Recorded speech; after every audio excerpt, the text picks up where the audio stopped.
Red. Hard.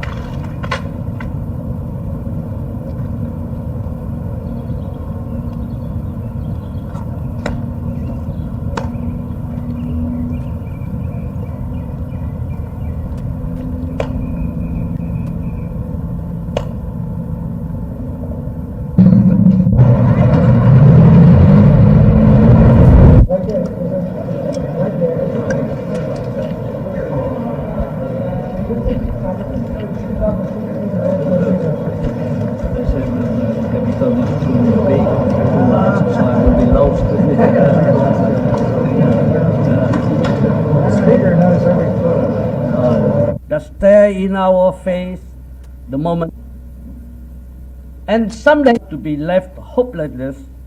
Yeah, a while ago that I am very confident that our army and our people are very capable to defend themselves against a renewed aggression, because I don't think that when the communists cannot win the war in 1972, I don't believe that they can win the war even they would like to renew another aggression war for 15 more years.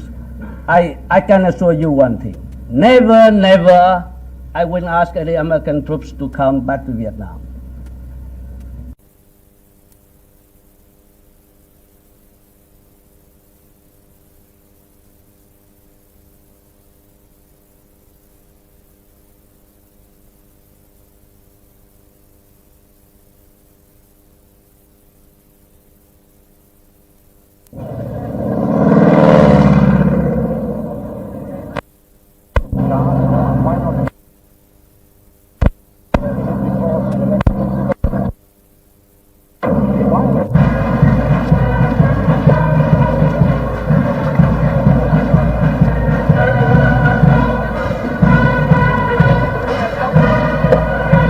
Tốt quá.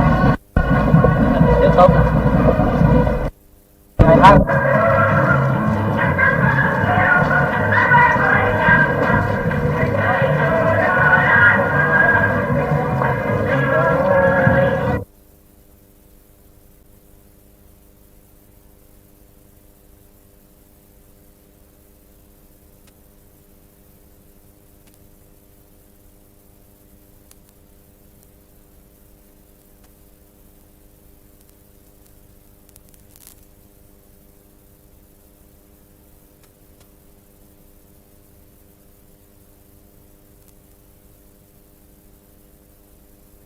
Had this job a long time now. Do you like it? Yeah, I like my job. What is it that you like about it? I think I like my job now because I have a power to consolidate my own position to perform to satisfy my political ambition. But I would like to take responsibility and to do something good for the country and the people. And what I would like to be the most is not president of the country in the peacetime, but the president of the country in the most difficult time of the nation. A common criticism that I've heard of you is that you're not really interested in politics, but you do understand and have a liking for power. Is that a fair criticism? It's not true. You come from the countryside yourself, from a small family in a small place. Why do you think the Viet Cong, the communists, have had success among the people in the countryside? I think that the Vietnamese people, both in North Vietnam and South Vietnam before and 1945, has been lured by the communists. They have not said that they are communists. They said that they are the nationalists who would like to urge the people to fight against the colonialism and to liberate the Vietnam from the French domination. So everyone, after more than 18 years of French domination, would like to be independent. So the word independence is a very attractive. It is a very exciting word for any Vietnamese. So everyone was behind the Viet Cong for the first period of the struggle. And then when they realized that there is not really a struggle for independence, but the struggle for independence first and for the communist domination after, So the people, when they realize that it's too late. Well, under what conditions then do you see communists participating in the government of South Vietnam? I think first, that to permit the South Vietnamese people to perform his right of self-determination through free and democratic election. I think that the presence of foreign troops, and especially the invasion North Vietnam troops, must be solved. The people of South Vietnam cannot perform his right of self-determination as long as we have any foreign troops in South Vietnam, and above all the troops of North Vietnam who have invaded the country. What will you do? I think that if they do not withdraw, I think that they continue to nourish the dream of invasion of South Vietnam, and they are planning a new war. Even now, almost 60 days after the ceasefire, they continue to infiltrate. They continue to send out to South Vietnam more tanks, more artillery guns, and more troops. That's the first sign after the accords have been signed, that they continue to infiltrate and to prepare another one. Ceasefire has left the communists in control of large areas of South Vietnam, if not in control of the majority of the people. If there are to be elections, are you saying, for example, that Madame Binh from Paris, of the Viet Cong's foreign minister, so-called, is going to be allowed to campaign here in the streets of Saigon if it needs to be outside the palace? I think that I can tell you that that is in the advantage of the communists to gain time, because they do not control enough people to win the election through the vote. And what they have done since the ceasefire, that they would like to have more hamlets, more village, and more people, so they can have a more vote in the future election. So they don't want elections now? And they don't want election right away. Did you see something that Henry Kissinger said the other day? I imagine you follow everything he says very closely. He said?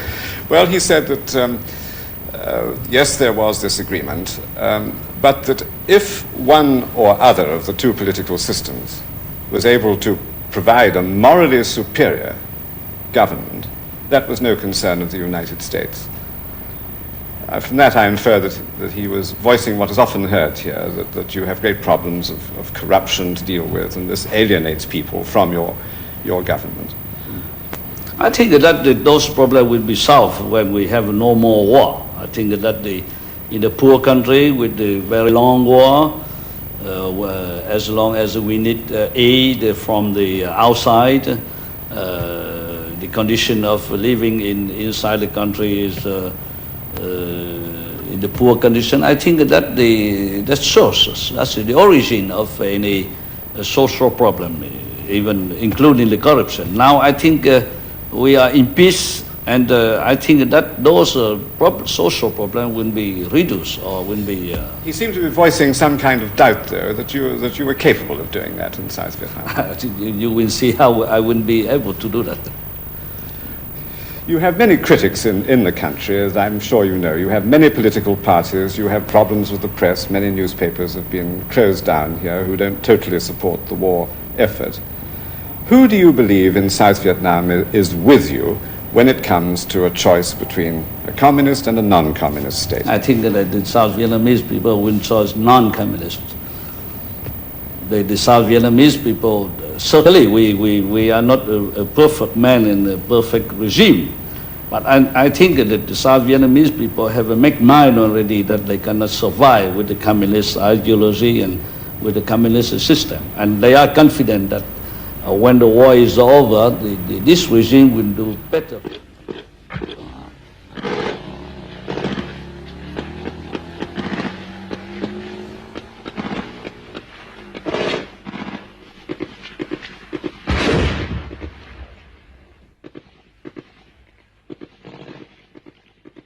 Jean-Pierre Moscardo va se replier en faisant signe à l'ingénieur du son, Claude Fabre.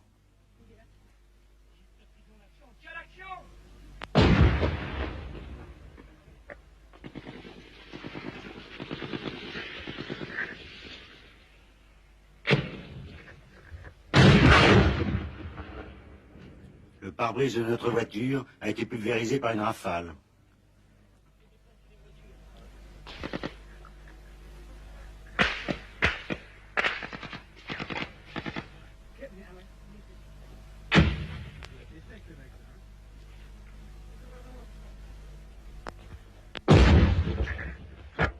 La voiture du Figaro est touchée par un obus de mortier. Derrière Fabre qui court, Laurent s'arrête, se retourne. Christian Hoche n'a pas suivi. Les miliciens du village tirent sur les Nord-Vietnamiens qui arrivent. L'un d'eux court à la voiture de nos confrères.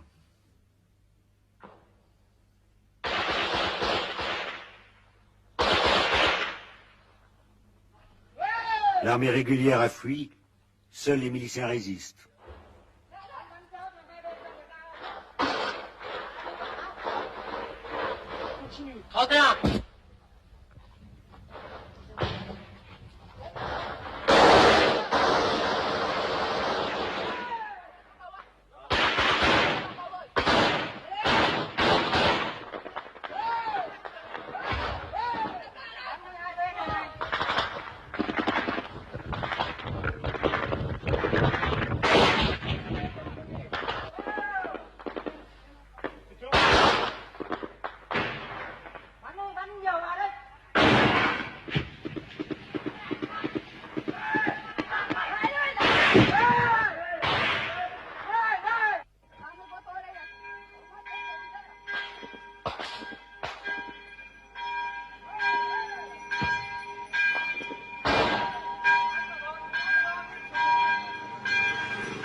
Il ne faut pas se replier.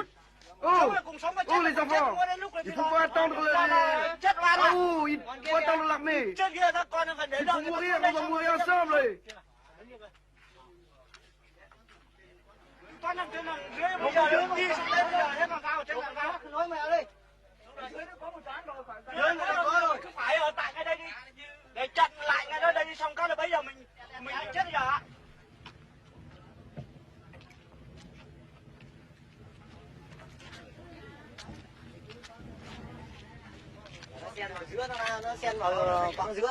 Ils ont percé notre front. On ne comprend pas. Ils sont trop nombreux.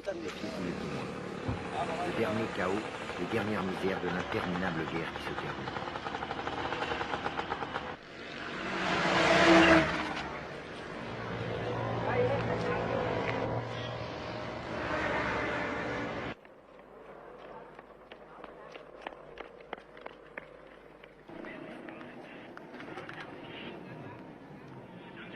Lundi 28, à 2 jours de la fin, le pont de Xalo à l'entrée de Saïgon. Même pas une bataille. Quelques rangers défendent le pont contre l'armée qui déferle. Les hélicoptères appuient leur baroud d'honneur.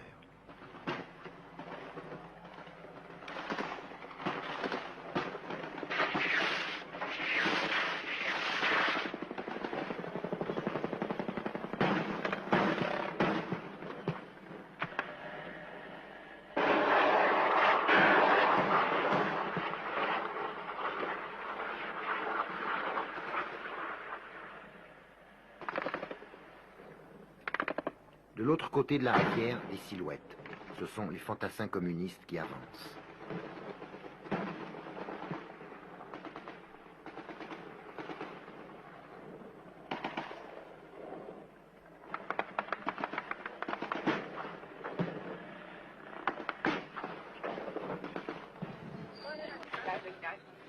Ne cours plus. Je ne vais pas mourir, n'est-ce pas?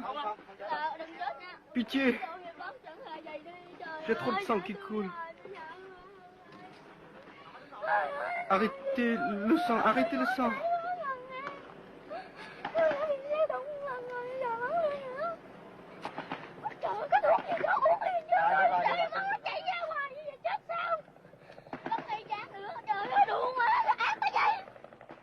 Pendant ce temps-là, à Saïgon, marchandage politique. Le président tué est parti, son départ a précipité l'inévitable effondrement militaire. Le vieux Huong, son successeur, se décide enfin à passer le pouvoir ou ce qu'il en reste. Le général Minh aura juste le temps de capituler et d'épargner à Saigon l'apocalypse du pilonnage d'artillerie et des combats de rue maison par maison.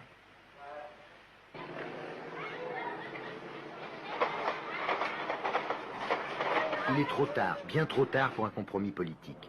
Le pouvoir révolutionnaire, pour bien montrer qu'il refuse Minh, envoie 2 avions A-37 mitrailler le palais et la ville.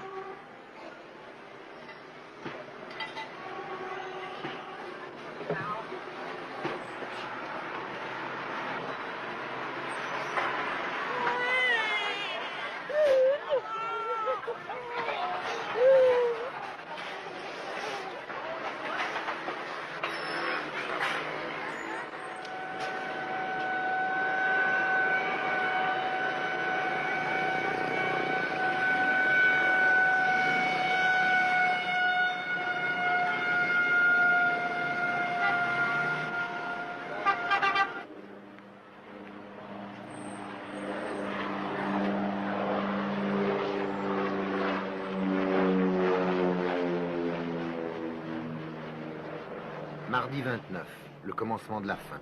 Les gens, pour quelques heures, désertent la rue et se cachent chez eux. Interdiction de quitter Saigon, les routes sont coupées. Cũng như tránh mọi sự ngộ nhận đáng tiếc có thể xảy ra. Nếu Phật tử bất hảo trộm cướp hoặc gây rối ngoài công lộ, các lực lượng an ninh đã được chỉ thị bắn hạ ngay tức khắc.